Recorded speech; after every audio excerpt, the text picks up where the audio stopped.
This is a book review of Getting Things Done. We are Accessory to Success. Review a lot of business books here. This is a site for writers, business leaders, authors, those enthusiastic about business. Feel free to go to the website and find links to a lot of other book recommendations in this review. You can buy the book on site and subscribe to our newsletter. Once a week, we send out an email with new book releases, reviews, takeaways, and suggestions. All right, let's move on to the main takeaway from this great book. Getting Things Done by David Allen calls attention to breakthrough techniques for stress-free performance that will transform the way you work. It suggests that our productivity has a direct correlation to our ability to relax. Through providing tips on how to organize your thoughts and clear your mind, it guides you to unleash your creative potential and achieve effective productivity. Now, some bullet point takeaways of what you'll learn in this book. Effective time management by sorting out tasks into manageable bits. How to stay focused in changing situations. Conquer feelings of anxiety, uncertainty, indecision, and being overwhelmed. How to plan projects. Feel fine about your list of priorities. Now on to the main book summary.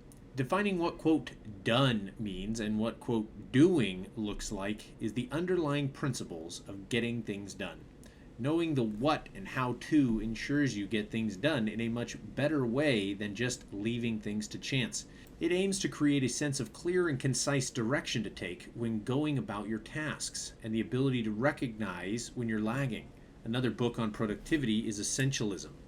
Mastering your workflow involves identifying and clarifying what has your attention, placing it in its rightful docket, and then reviewing and engaging with it frequently. Doing this so much so that it becomes natural, thereby keeping you grounded and helping you maintain perspective. If you're not sure how to figure out what to focus on, read the book The One Thing. Dealing with anxiety and guilt. Ensuring you keep agreements with yourself and avoiding procrastination is integral in keeping off anxiety and guilt. Allen suggests that anxiety and guilt do not stem from having an excess of things to do, rather than not doing things at the moment you've defined them. The other book I could strongly recommend on this is How to Stop Stressing and Start Living. Releasing ideas from your mind by listing down ideas that would otherwise be randomly boggling your mind, you create space for your mind to complete other tasks. It is meant for creating ideas and not hanging on to them. Mastering workflow involves getting an overview of everything, capturing what needs to be done and the energy it requires both physically and mentally. You can have notes where you write down items that have to be handled in a certain way.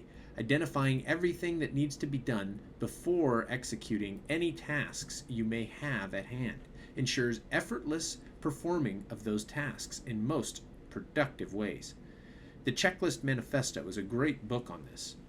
Processing means emptying your to-do list and defining the next achievable action for all the items you have on your list. The next achievable action is a practical action that you can perform to complete a chore. Without defining it, it would be difficult to act on a specific task. When your processing for all actions is done, organizing is done according to Allen's principle of 4 Ds. Do it, delegate it, delete it, or defer. He advises that when a task takes less than 2 minutes to complete, do it immediately. Delegating should be done if you feel someone could do a job faster or better than you, while deferring is for tasks that you can put off to a later date. The book How to Blog for Profit talks a lot about prioritizing your tasks in this way as well.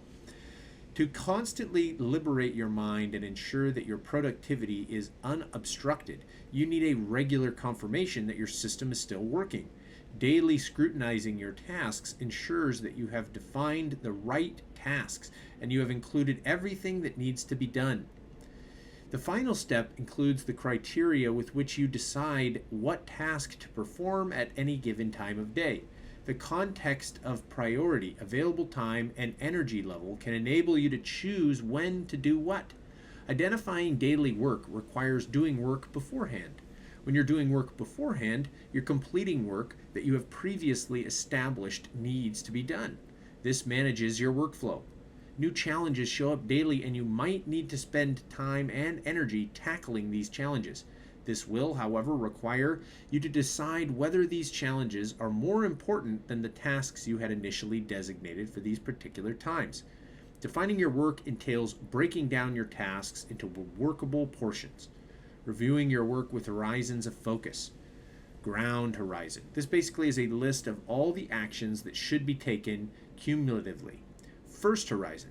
This is a list of things you want to achieve in short term. Second horizon. These are projects that you are responsible for or in charge of that you're eventually going to be held accountable for at the end of a specific time period, either by yourself or someone else. They are also vital areas in your life where you want to achieve and maintain high results and standards. Third horizon. These are 1 to 2 year objectives about your personal and career growth. Having a clear picture of what you want to have accomplished by then gives you the perspective of what you could change to make them achievable. Fourth horizon. This is a 3 to 5 year goal about the direction of your life it will have taken for now. Thinking at this level helps you define certain projects and take new steps towards moving forward. Fifth horizon. This involves reviewing whether your current job and lifestyle are in line with your self-identified purpose and if you're operating within your real values. For more on the stress-free productivity, read the book How to Stop Stressing and Start Living. About the author, David Allen. David is an American productivity consultant and writer who was born on December 28, 1945. His career path has included occupations such as a karate teacher, gas station manager, landscaper, travel agent, restaurant cook, and magician. Despite being briefly institutionalized due to heroin, he has managed to write books that have guided many to realizing their full potential. He has also written Ready for Anything, Work and Life, and Making It All Work. He is the founder of the David Allen Company, an executive coaching firm, and one of the founders of Auctioneer, a company specializing in productivity tools. This has been a book review of Getting Things Done by David Allen. We are Accessory to Success. Hope you've enjoyed this review. There's a lot of other book recommendations in this review. You can find links to all of those in the blog post. Don't forget to subscribe to our email newsletter where we send out a once-a-week email with book insights and suggestions, new releases. Thanks for listening, and we'll see you in the next review.